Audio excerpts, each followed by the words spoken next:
আমি শামসুন নাহার হীরার একটি স্বরচিত কবিতা পাঠ করছি, ভালো লাগলো তাই। আমার কন্যা। কন্যা, তুমি মেঘের দেশের পরী, এখন আমি ভাবি তোমাকে নিয়ে দিবারাত্রি দুপুর ধরি। কন্যা, তুমি আমার সুদূর রাত্রির তারা, যখন তুমি চোখের কোণে আমার নীরব অশ্রুধারা। দেখতে দেখতে লাউয়ের ডগার মতো বেড়ে উঠেছ তুমি চোখের সামনে। আবদার আহ্লাদে দিন কেটে যায় তোমার বেলা অবেলায়। আজ তোমাকে নিয়ে স্বপ্ন দেখি, তোমার স্বপ্ন এখন আমার স্বপ্ন। সেই স্বপ্নের বাস্তব রূপ দিতে বিভোর আমার দুই আঁখি।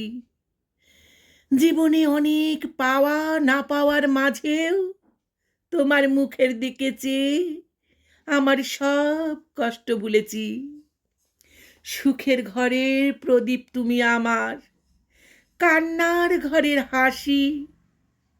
চাঁদের মতো মুখখানা তোমার, তোমাকে অনেক ভালোবাসি। এখন আমি নিজেকে নিয়ে ভাবি না, ভাবি শুধু তোমাকে নিয়ে। তোমাকে নিয়ে সাঁতার দেব ৭ সাগর ১৩ নদী বেয়ে। কন্যা, তোমার মাঝে আমি এখন আমার মাকে খুঁজি।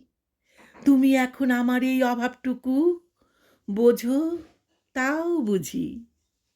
কন্যা, তুমি আমার একমাত্র বেঁচে থাকার অবলম্বন। তুমি আমার জীবনের শ্রেষ্ঠ শেষ সম্বল।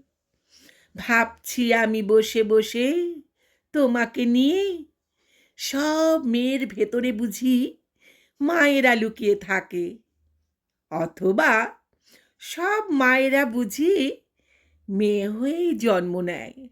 নমস্কার। ভালো লাগলে সাবস্ক্রাইব করে সঙ্গে থাকার অনুরোধ রইল।